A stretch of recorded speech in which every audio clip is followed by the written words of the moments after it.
We wrapped it up purposely. You can take it out from the... Oh, yeah.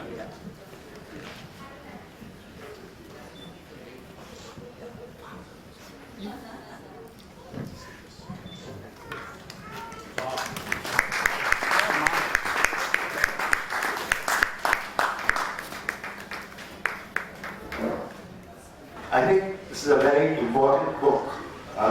Question is, has it come too late? Many books could be asked the same, many authors could be asked the same question. But the fact is, if one looks at the threat that the ecology is facing, I think perhaps it's already too late.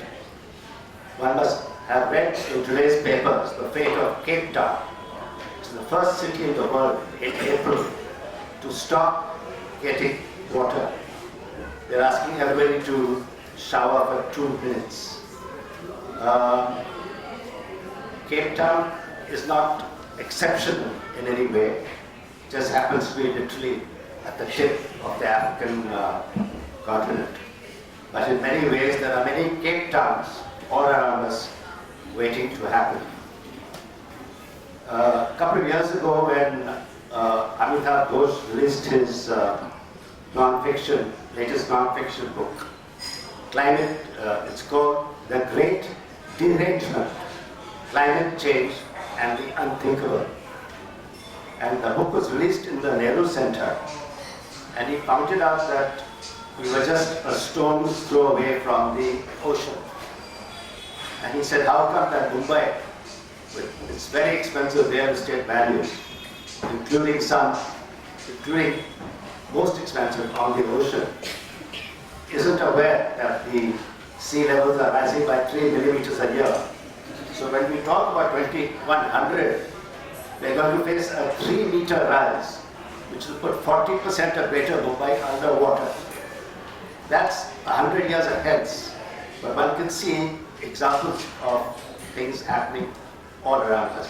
So I just want to raise a question. One, whether is it already too late? Have we already passed what is known as the tipping point?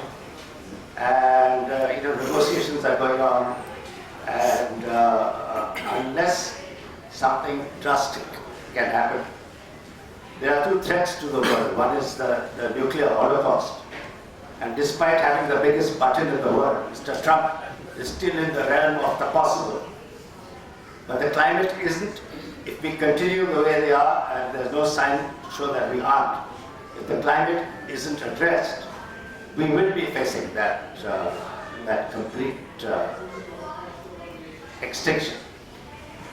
So I think that's a very serious issue. And another issue that I won't pass on have a dialogue.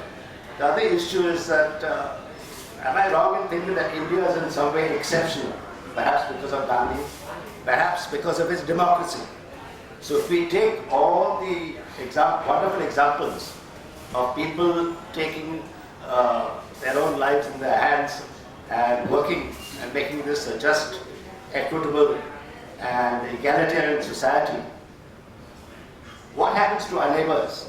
I mean, not that one is naming and shaming, but China has no such democratic system. And if China continues to grow the way it is, what will be the threat to a country like ours? These are just some questions that I thought I'd flag. Yeah, you do that, yes. Yeah.